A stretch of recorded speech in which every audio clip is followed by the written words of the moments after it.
Hello friends, मैं आपके लिए लाई हूँ आज चिंतन और भाषा का अगला चैप्टर। आप ये कह सकते हैं अगला चैप्टर क्योंकि आज हम बात कर रहे हैं चिंतन और भाषा में second part.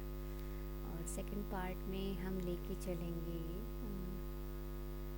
Thinking and memory and kinds of thinking. ठीक है, तो चलिए स्टार्ट करते हैं। उम्मीद करती हूँ कि आप ये जानेंगे, समझेंगे। चलिए स्टार्ट करते हैं। चिंतन एवं स्मरण, थिंकिंग एंड मेमोरी।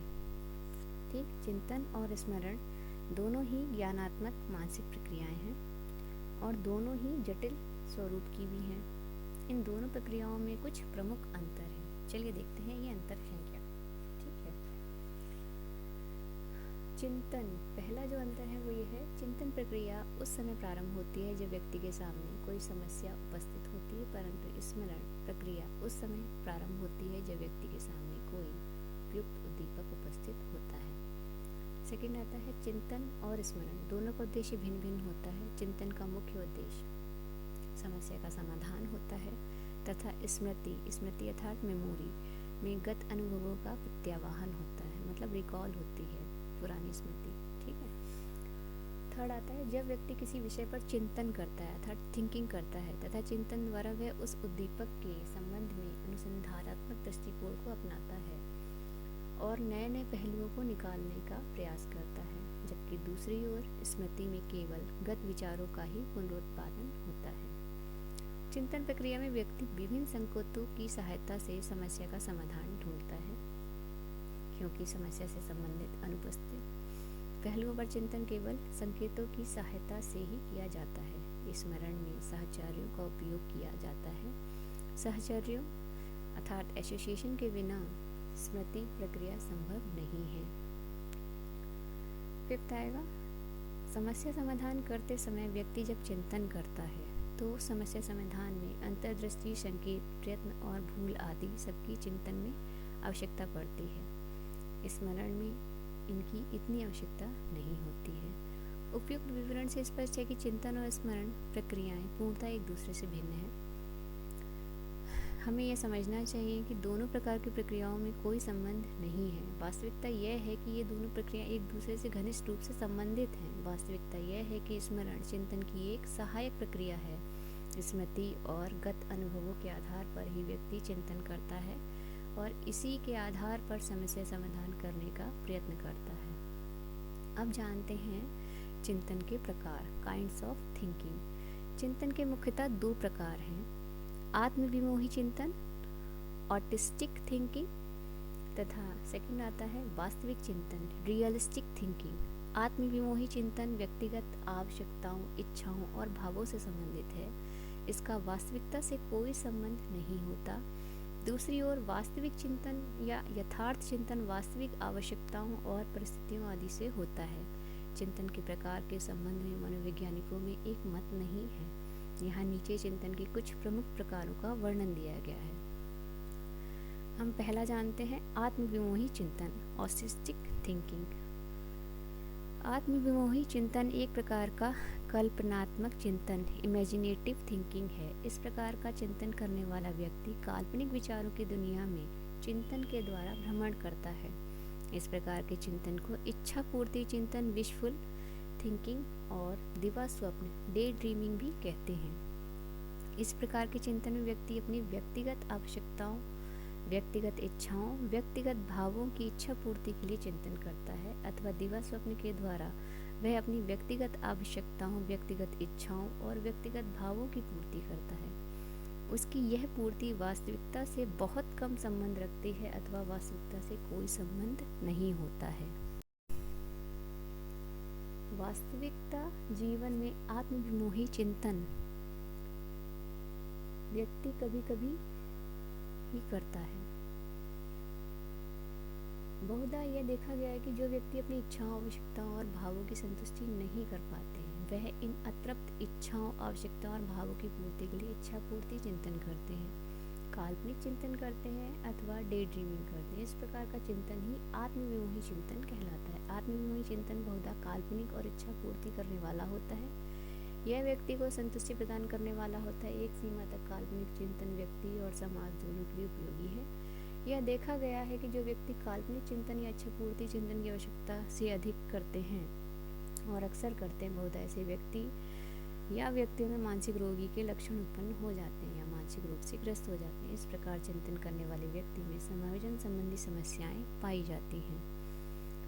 इसको इस प्रकार भी समझ सकते हैं एग्जाम्पल के तौर पे कि कोई व्यक्ति है जिसे पैसा बहुत कमाना है, ठीक है, लेकिन वो कमा नहीं पा रहा, तो वो क्या करता है, वो अपनी एक डे ड्रीमिंग फॉर्म में बनाता है कि मैं बहुत ज़्यादा रईस हूँ और मैं बहुत ज़्यादा गेन कर रहा हूँ और मेरे पास इतना वेल्थ है, और इसी तरीके से वो रिएक्ट करने लगता है डेली लाइफ में। जब उसका ये जो कॉन्सेप्ट है या जो ये डे ड्रीमिंग है वो हद से ज़्यादा जब बढ़ जाती है ना, तब वो कंडीशन हो जाती है, उसका साइकोलॉजिकल ट्रॉमा में कन्वर्ट हो जाता है। मतलब कि उसकी इमेजिनेशन पावर उसे इस हद तक इरिटेट कर देती है कि फिर उसे जो रियलिटी है वो उससे कहीं ना कहीं विरक्त हो जाता है। अब जब विरक्त हो जाता है तो फिर वही चीज़ समाज में एक्सेप्टेबल मोड पे नहीं रहती है। यही कारण है कि तब ऐसे लोगों को पागल या फिर मेंटली डिस्टर्ब घोषित कर देते हैं। वैसे पागल शब्द बड़ा ही अजीब लगता है, लेकिन इसे मेंटली डिस्टर्ब कहना ज़्यादा उचित होगा, ठीक है।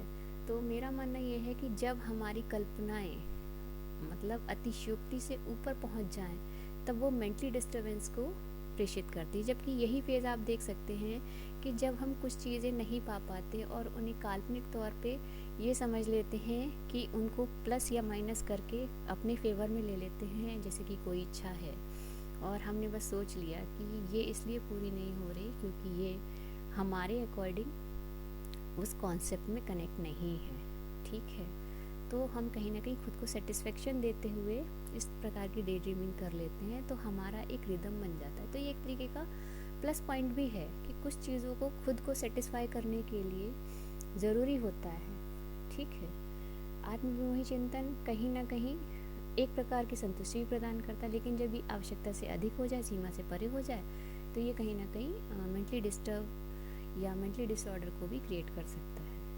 अब जानते हैं वास्तविक चिंतन क्या होता है। वास्तविक चिंतन है रियलिस्टिक थिंकिंग। वास्तविक चिंतन यथार्थ चिंतन है। इस प्रकार के चिंतन का संबंध जीवन की और समाज की वास्तविकताओं से संबंध होता है।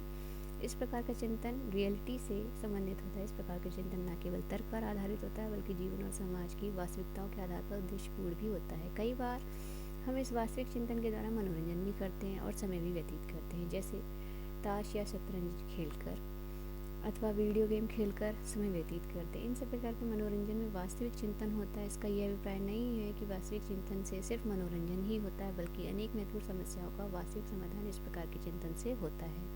दैनिक जीवन में जब किसी व्यक्ति को वास्तविकता के साथ समायोजन करना होता है, तब वह इस प्रकार का चिंतन करता है। जब किसी व्यक्ति को अनुसंधान कार्य करना होता है, रिसर्च करनी होती है, तब वह आविष्कार में लगा होता है। जब भी वह वास्तविक चिंतन करता है, वैज्ञानिक आविष्कार और साहित्यकार आदि इसी प्रकार का चिंतन करके समस्या का समाधान करते हैं। थर्ड आता है प्रतिमाहीन चिंतन, इमेजलेस थिंकिंग। समस्या समाधान संबंधी कुछ प्राचीन अध्ययनों से यह स्पष्ट हुआ है कि समस्याओं का हल ढूंढते समय प्रतिमाओं का उपयोग आवश्यक नहीं होता। इन अध्ययनों से यह स्पष्ट हुआ है कि चिंतन का एक प्रकार प्रतिमाहीन चिंतन है। 19वीं शताब्दी के अंत में इस दिशा में गॉलब ने अपने प्रयोगों के आधार पर यह स्थिर किया कि प्रतिमान चिंतन होता है। मूर ने अपने एक प्रतिमाहीन चिंतन को सिद्ध किया है। उन्होंने अपने प्रयोज्यों को निर्देश दिया है कि आपके सामने कुछ शब्दों को एक एक करके बोलूँगा। मेरे द्वारा बोले गए शब्द जिन जिन वस्तुओं से संबंधित हों, उनकी प्रतिमा का आप जैसे ही अनुभव करें, वैसे ही बोर्ड में लगा बटन दबा दीजिए। उसने शब्द की उच्चारित करने और प्रयोज्य द्वारा बटन दबाने के बीच में लगे समय को माप लिया। उसके बाद उसने अपने प्रयोज्यों को निर्देश दिया कि शब्द बोलने के बाद जैसे ही उसके अर्थ का बोध हो, बोर्ड में लगे बटन को दबा दीजिए। इस बार भी उसने शब्द को बोलने और अर्थ का बोध होने के बीच जो समय लगा उसे नोट कर लिया। उसने अपने अध्ययन में देखा कि दूसरी बार प्रतिक्रिया काल कम है, पहली बार का प्रतिक्रिया काल अधिक है। उसने इस प्रतिक्रिया काल के आधार पर यह निष्कर्ष निकाला कि अर्थ के बोध में समय कम लगता है और प्रतिमा के अनुभव में समय ज़्यादा लगता है। अर्थबोध चिंतन का परिणाम है। इस प्रयोग से स्पष्ट हुआ कि चिंतन की क्रिया प्रतिमा की अनुपस्थिति में भी हो सकती है। दूसरे शब्दों में प्रतिमाहीन चिंतन के लिए प्रतिमा का होना आवश्यक नहीं है। फोर्थ आता है सृजनात्मक चिंतन, क्रिएटिविटी थिंकिंग। क्रिएटिविटी थिंकिंग में सृजनात्मक चिंतन करने वाला व्यक्ति चाहे कलाकार हो, वैज्ञानिक हो, आविष्कारक हो या उसमें यह प्रमुख विशेषता पाई जाती है कि वह नई चीज़ प्राप्त करना चाहता है। चाहे किसी गणितीय समस्या का समाधान हो, चाहे किसी विचार की एक नए प्रकार से अभिव्यक्ति करनी हो अथवा कुछ ध्वनियों को मिलाकर एक नई धुन बनानी हो, तो इन सभी प्रकार की समस्याओं में चिंतन करता है जो चिंतन करता है वह सृजनात्मक चिंतन कहलाता है। सृजनात्मक चिंतन का बुद्धि से संबंध होता है और नहीं भी होता है। सृजनात्मक आवश्यकता नहीं है कि उच्च बुद्धि वाले लोगों में पाई जाए। सृजनात्मक चिंतन के मुख्यतः 5 अवस्थाएं होती हैं। फर्स्ट आता है तैयार, प्रिपरेशन।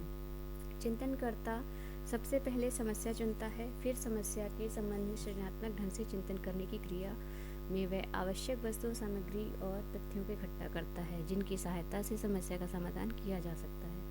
आवश्यक तथ्यों और सामग्री आदि के संग्रह में व्यक्ति को सूझबूझ से काम लेना है।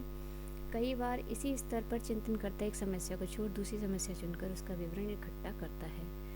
सेकंड आएगा गर्भीकरण, इंक्यूबेशन। सृजनात्मक चिंतन की इस दूसरी अवस्था में चिंतन के विषय जटिल और उलझे हुए होते हैं। समस्या का समाधान शीघ्र होते हुए दिखाई नहीं देता। कई बार यह दिखाया गया है कि समस्या से संबंधित समाधान इस अवस्था में समाप्त हो जाते हैं, वहीं समाधान छूट जाते हैं जिनसे समस्या हल होने की उम्मीद नहीं होती। इस अवस्था में समस्या समाधान पर चिंतन अचिंतन स्तर पर भी चला जाता है। इस अवस्था में चिंतन से समस्या समाधान से संबंधित कुछ संकेत स्पष्ट होने लगते हैं। थर्ड आता है स्फुरण, इल्यूमिनेशन और इंस्पायरेशन। स्फुरण की अवस्था आते ही गर्भीकरण की अवस्था समाप्त हो जाती है। यह वह अवस्था है जब चिंतनकर्ता अपने अंतर्दृष्टि संबंधी अनुभवों के आधार पर वाह या आह बोल देता है।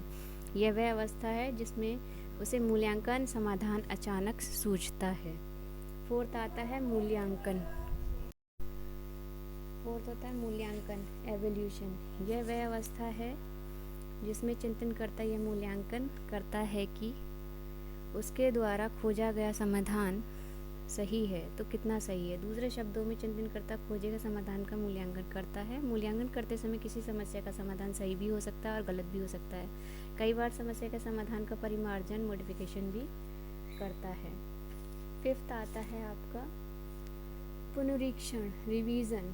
यह सृजनात्मक चिंतन की अंतिम अवस्था है। इसमें चिंतनकर्ता द्वारा समस्या के संबंध में खोजे गए समाधान को कुछ बार दोहराकर यह निश्चय करता है कि समस्या का समाधान कितना सफल है। फिफ्थ आता है प्रत्याक्षात्मक चिंतन, परसेप्चुअल थिंकिंग। यह वह चिंतन है जो वस्तुओं, व्यक्तियों और परिस्थितियों के प्रत्यक्षीकरण से संबंधित होता है। बालक हो चाहे व्यक्ति हो, अपने चारों ओर के भौतिक वातावरण में जिन व्यक्ति, वस्तु, परिस्थितियों और घटनाओं आदि को देखते हैं वह बहुधा उनका प्रत्यक्षीकरण करते हैं। इस प्रत्यक्षीकरण की प्रक्रिया में जो चिंतन करते हैं प्रत्यक्षात्मक चिंतन कहलाता है। प्रत्यक्षात्मक चिंतन व्यक्ति के चारों ओर स्थित भौतिक वातावरण से ही संबंधित नहीं होता बल्कि व्यक्ति के चारों ओर स्थित मनोवैज्ञानिक वातावरण से भी संबंधित होता है। 6 आता है आपका तार्किक चिंतन, लॉजिकल थिंकिंग। इसका प्रयोग हम बहुधा अपने जीवन में करते हैं। देखते हैं क्या है। चिंतन के जितने भी प्रकार हैं उनकी अपेक्षा तार्किक चिंतन या लॉजिकल थिंकिंग एक उच्च प्रकार का चिंतन है। तार्किक चिंतन की वह प्रक्रिया है जिसमें एक निष्कर्ष होता है अथवा सामान्य नियमों के आधार पर समस्या समाधान होता है। तार्किक चिंतन व्यक्ति में उस समय अधिक गति और मात्रा में होता है जब व्यक्ति में निर्णय शक्ति की अपेक्षा अधिक होती है तथा उसके मस्तिष्क में संप्रदाय बन चुके होते हैं। बालकों में इन शक्तियों के अभाव के कारण ही तार्किक चिंतन की क्षमता अत्यधिक कम होती है। तार्किक चिंतन के लिए कल्पना की भी आवश्यकता होती है। तार्किक चिंतन के कई सोपान हैं। सर्वप्रथम आवश्यकता होती है कोई समस्या हो तथा इस समस्या का हल निकालने के लिए व्यक्ति ज़रूरत महसूस करे। दूसरा सोपान है कि व्यक्ति समस्या का विश्लेषण करके कठिनाई को ढूंढे। तृतीय सोपान है कि व्यक्ति कठिनाई का मूल्यांकन करे। फोर्थ आता है इसमें व्यक्ति समस्या विश्लेषण के आधार पर कठिनाई मूल्यांकन के संबंध में परिकल्पना बनाकर उसकी जांच करता है। जांच में या तो परिकल्पना पुष्ट होती है अथवा उसे छोड़कर व्यक्ति नई परिकल्पना बनाता है। अंतिम सोपान में व्यक्ति प्राप्त निष्कर्ष की सहायता से समस्या का समाधान करता है। चिंतन के अंतर्गत तार्किक प्रक्रिया सम्मिलित होती है क्योंकि चिंतन की एक निश्चित पद्धति ही तार्किक चिंतन है। व्यक्ति तर्क द्वारा निष्कर्ष अपेक्षाकृत जल्दी निकाल देता है। आज हम इसे यहीं समाप्त करते हैं। इसके थर्ड पार्ट में हम बात करेंगे कंसेप्चुअल थिंकिंग की और उसके पार्ट और विश्लेषण पे बात करेंगे। ठीक है, thank you all of you.